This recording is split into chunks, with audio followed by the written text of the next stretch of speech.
Hey guys, it's Nicole, your go-to Bulacan Realtor, and still here in Amarasa, Barangay Loma de Gato, Marilao, Bulacan. Today, it's going to be Amara Expanded versus Alexandria. Let's go. Unahin natin si Amara Expanded. So, si Amara Expanded, guys, pinapakita ko sa screen yung kanyang floor area and lot area. 'Di ba? Ang laki, no? Ito yung may possible na chance ka pang makakuha ng corner. Kasi pre-selling phase tayo eh. Malaki yung garden mo, may lanay ka, ang laki ng car garage mo. Lalo na kapag corner yung na-avail mo, 'di ba? Let's go inside. The very first thing na mapapansin mo kay Amara Expanded, pagpasok mo pa lang, 'di ba? Ibang level yung laki, yung luwag ng sala, ng living area. Yan. O kaya dito, actually, kung fan ka ng mga yung mga malalaking furniture, like yung mga yung mga sofa bed na malalaki, perfect siya for Amara Expanded kasi meron siyang enough space for that, 'di ba? Tapos complete finish na yung turnover, may tiles, may ceiling painted and everything. At ito yung iyong 6-seater dining table. Meron kang 6-seater dining space dito. At ito nga yung sinasabi ko, may lanay po tayo dito. Access door sa service area, laundry area. And kay Amara Expanded, guys, mahaba yung kitchen sink natin. So, ganyan siya, kahaba. Kung ikaw, you love the kitchen, o diba, ma-enjoy mo si Amara Expanded. Kasama to sa turnover, tsaka ito lang yung hindi kasama, nilagay lang for the model unit. Pero all other things kasama naman siya, guys. Tapos, itong space na to, pwede mo to gawing home office. So, pwede mong gawing storage. Pwede mo namang gawin ding home office. Yung kasi meron kang maliit na space na nasa baba ng hagdan. Tapos, meron ka rin syempre toilet and shower sa first floor, na malaki din naman, di ba? Maganda rin. At sa side na to ng stairs, dahil may space pa tayo dito, pwede kang maglagay ng accent table or kung ano man, or mayroon kang maglagay ng statue dito or malaking halaman sa side na to. Maganda pa rin, di ba? Tapos ito na yung kanyang stairs for Amara Expanded to, ha?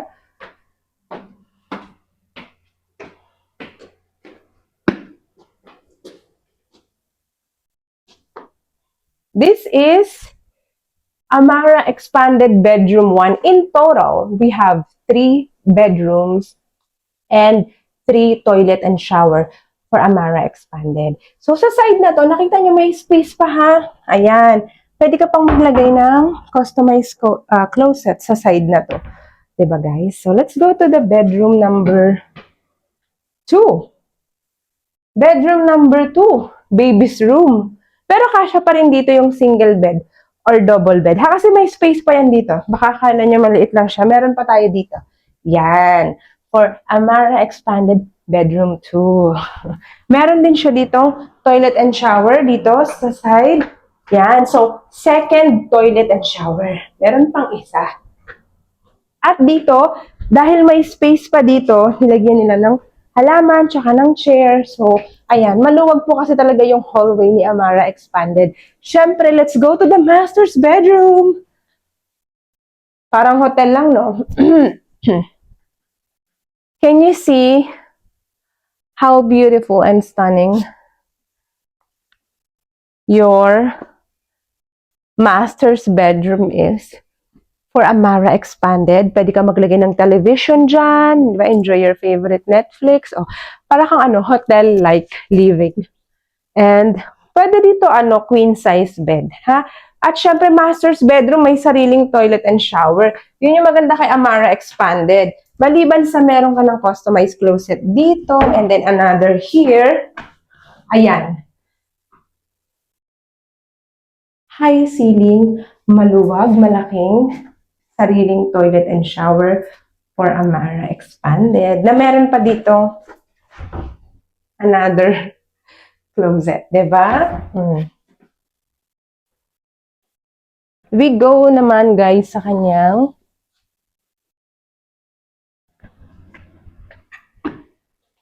itong Amara Expanded, this is not a third floor, ha? Nagmumukha lang third floor, pero ang tawag namin dito, attic. So, may attic po si Amara Expanded. Yan. Let's go to the attic. Para saan ba ang attic? Bala ka. Para saan? Joke. So, ayan. Nakita niyo naman, playroom. Si attic ay pwede mong gawing malaking playroom. Halimbawa, may kids ka. Ay, naku, ma-enjoy talaga nila yan. Alam kung gaano kalaki yung playroom nila dito. Oh, ayan, oh. Tapos dito pa sa side na to, oh, study room. Oh, 'di ba? Oh, let's say wala akong anak. Ayoko ng playroom. Okay, no problem. Kung may mga pets ka ng mga playroom ng mga pets mo. O kaya naman and another entertainment area. O, 'di ba? Pag may mga bisita, gawin mong entertainment area tong attic. O kaya naman marami ka talagang gamit or musician ka. O, dito mo ilagay yung mga instruments mo, di ba? O, whatever. Kung ano man gusto mong gawin sa buhay mo, guys. So, bahala dyan.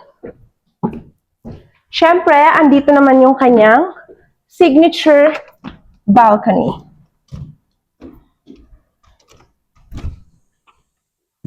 Harap pa lang ako saglit. Same naman yan. Same size. Wala namang pinagkaiba. Di ba? The beautiful and the stunning. Amara Expanded. Let's go downstairs. Yan, ganyan yung kanyang stairs. And the view from the stairs, ito siya. Diba? Ang ganda, ang laki.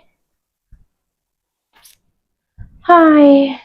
Your dream home, retirement home is here in Amarasa dahil maraming model to choose from. So guys, let's talk about before we move on to Alexandria, no? Kasi we are comparing the two. Ito muna, yung sample computation ni Amara Expanded. Ayan. So, bank financing, pwedeng in-house by request, pero syempre dahil mas mataas ang interest ng in-house, mas preferred ng marami, bank financing na lang. Baka pag tinanong mo, paano naman kung gusto ko ng pag-ibig? Wala pong pag-ibig financing sa Amarasa. Bank financing lang po tayo dito, okay? So, ayan. Kung gusto mong mag-cash, walang problema. Mayroon ka pang discount. Kung gusto mo ng deferred payment, walang problema. Pag deferred payment, 24 months or kung for approval, 36 months, 0% interest, why not? Malay mo, di ba? So, yan yung sample computation ni Amara Expanded.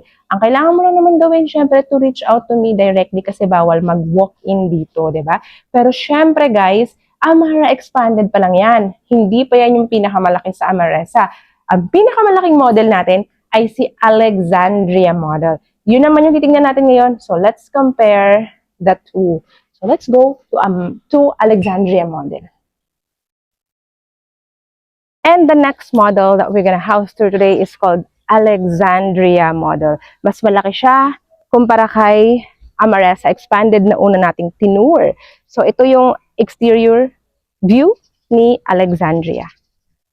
Pareho lang naman garage at drawing space, di ba? Pinapakita ko sa screen yung kanyang floor area at yung kanyang lot area. Yan po si Alexandria model.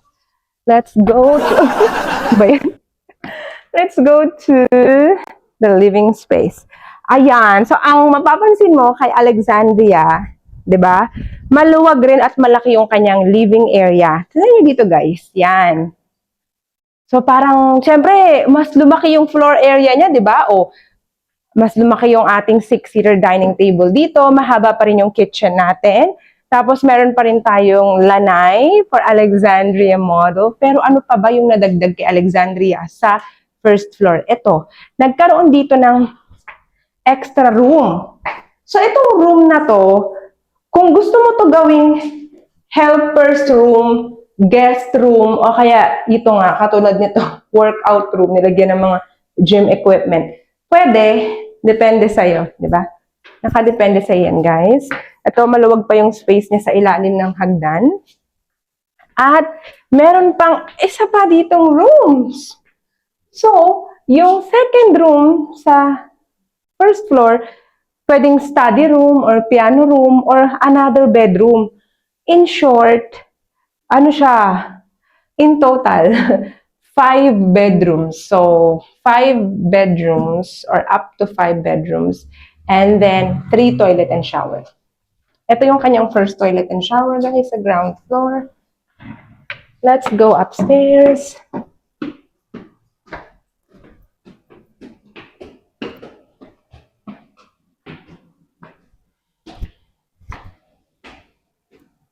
Ganda na Alexandria. Ang laki. Itong bedroom number 3 sa second floor, ang luwag. Parang kala mo master's bedroom na, pero hindi pa to master's, ha? Alam mo, kung kayang-kaya talaga ng budget mo tong Alexandria, go for Alexandria. Watch until the end para sa sample computation niya. Tingin ko kayang-kaya nyo rin to, guys. Ayan. And then, bedroom number 4. So, here is our bedroom number 4 for Alexandria model. Yung kanyang toilet and shower. Ang laki sa second floor. At, ang luwag ng hallway. Ayan, hallway, ang luwag. Diba? Kita nyo naman, guys. Of course. Ito yung ating master's bedroom. Na talaga namang magugulat kayo. Ang master's bedroom, guys, meron siyang hallway effect na CR muna dito sa side. Gusto ko lang mapakita at ma-emphasize kung gaano kaganda at kalaki ang toilet and shower ng master's bedroom ni Alexandria. Kita niyo yan yung ano ko. Ganyan na naman siya kalaki. Kasya yung kama sa CR. Ganun siya kaluwag, guys. Ayan. Diba? Toilet and shower pa lang ng master's bedroom mo yan. Diba? Baka isang oras ka sa CR niyan. Tapos ito na yung master's bedroom ng ating Alexandria model. Very elegant. Diba? Pwede naman yung television doon para talaga siyang hotel style. And ayan siya, guys. Pwede dito ang queen size, pwede ang king size sa iyong master's bedroom. Alexandria model. Nakaka-excite, diba? Lalo na yung sample computation. Pero bago yun, may attic pa to, ha? Ito naman yung attic. Hindi ito third floor, mukha lang third floor, pero attic ito. Ni Alexandria model. So, wow. In this case, ginawa siyang another. Ito na nga yung sinasabi ko eh. Ikutin nyo lang, guys. Tignan nyo lang sa video yung pag inikot itong buong attic. Ano siya? Another entertainment area. Ganda, no? Like, very relaxing. Tapos mag-video okay kayo dito, no? Kahit 10 ang imbitahin mo or 20 packs. Okay lang. Ay, ang ganda ni Alexandria. So, guys, bibigay ko na ang sample computation. Para hindi na kayo mainip. Andyan sa screen. Sample computation ni Alexandria model. Nakikita niyo naman, a little difference lang naman, no? Kay Amara expanded. Kaya kung, nakikita niyo din yung required income, di ba? Kaya kung yung salary mo, or yung combined income nyo, pasok kay Alexandria sa bank loan, aba, edi mag-Alexandria ka na. Kung kaya naman, kung pasok naman yung income. Ang importante naman kasi dyan, sa bank financing, guys, is pasok yung salary mo, syempre, yung proof of income natin, di ba? Pag OFW job contract with compensation or COEC or payslip, and then pag locally employed, ITR, COEC, pag freelancers, ITR din, mga ganyan, bank statements, ganon, business owners, di ba? ITR, yung mga ganun na proof of income, yun yung importante kay bank. So, yun guys, kung halimbawang pasok naman kayo dyan, you can go for Alexandria. Yung income, pwede po yan mag-asawa, kinombine yung income, mag-partner, kahit hindi pa mag-asawa, you can combine your income, magkapatid, magkamag-anak, whatsoever, di ba? Pwedeng-pwede po tayo sa combined income dito guys sa Alexandria. So, ayan siya guys. I hope you like our tours today, di ba? Na-compare natin both.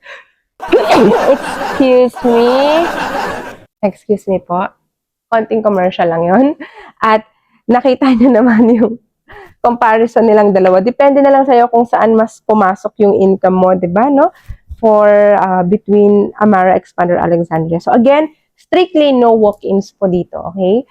At kailangan nyo nang gawin. Kontakin ako directly sa aking Viber WhatsApp number, showing on the screen, always flashing on the screen. mention Amaresa. Pwede mong sabihin kung Amara Expanded or Alexandria yung nagustuhan mo. Send kasi yung mapa. Pwede ang online reservation, pwede ang on-site reservation, pero bawal mag-walk-in at least 1 to 2 days before. You have to contact me directly kung magti-tripping tayo. And dalhin mo na rin kahit soft copy lang yung iyong proof of income para ma-qualify na natin, di ba? So, yun po siya guys. Very easy lang, very smooth ang process natin dito. All you need to do talaga is to reach out to me directly. Again, my name is Nicole. Ayan yung aking Facebook kung gusto niyo akong i-follow or i-message dyan. Nakalagay naman siya. Nakikita niyo naman, di ba guys? Yung kanyang, kasi kung messenger ang gamit mo, i-ano mo lang ako, mag-message ka na lang sa messenger, di ba? Just mention agad kung anong project, di ba guys? Kasi pag sinabi nyo lang details ng alin, hawak ko lahat ng project sa buong Bulacan eh. You have to be specific, di ba? Para makapag-reply ako kaagad sa'yo. So, yun lang guys. And let's have a look again yung kanyang balcony dito. Na pare-pareho lang naman. Signature balcony. Sa lahat ng model, same naman yan.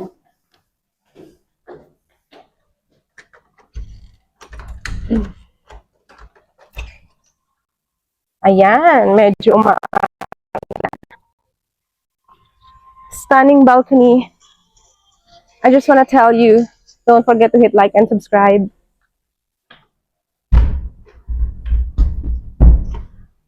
My YouTube channel, guys. That's all you need to do is to hit like and subscribe to my YouTube channel. And I hope to see you all soon. Thank you guys for watching.